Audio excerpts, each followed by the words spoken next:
ગાંભોઈમાં એલસીબીની મોટી કાર્યવાહી. ટ્રકમાં ગુપ્તખાનું બનાવી રાજસ્થાનથી લવાતો વિદેશી દારૂ ઝડપાયો.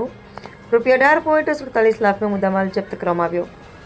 લોકલ ક્રાઇમ બ્રાન્ચ સાબરકાંઠાએ ગાંભોઈ પોલીસ સ્ટેશન વિસ્તારમાં મોટી કાર્યવાહી કરીને રાજસ્થાનથી ગુજરાતમાં ટ્રકના ગુપ્તખાનામાં છુપાવી લાવવામાં આવતો ભારતીય બનાવટનો વિદેશી દારૂનો જથ્થો ઝડપી પાડ્યો છે. પોલીસે કુલ ₹18,47,919ના મુદ્દામાલ સાથે 2 આરોપીને ઝડપી પ્રોહિબિશનનો ગુનો નોંધ્યો છે. તારીખ 1 ઓગસ્ટ 2026ના રોજ એલસીબીની ટીમને બાતમી મળી હતી કે RJ19GZ9211 નંબરની ટાટા ટ્રકમાં ગુપ્તખાનું બનાવી રાજસ્થાન તરફથી વિદેશી દારૂ અમદાવાદ તરફ લઈ જવાઈ રહ્યો છે. બાતમીના આધારે ગાંભોઈ વિસ્તારમાં મેવાડ જોગણિયા હોટલ નજીક નાકાબંધી ગોઠવીને ટ્રકને રોકી તપાસ કરવામાં આવી હતી.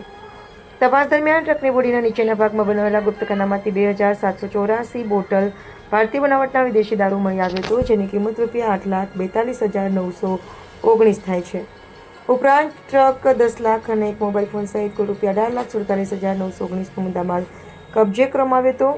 આ મામલે પોલીસે બંને આરોપીઓ સામે ગાંભોઈ પોલીસ સ્ટેશન ખાતે ગુજરાત પ્રોહિબિશન ગુનો નોંધી વધુ તપાસ હાથ ધરી. HK news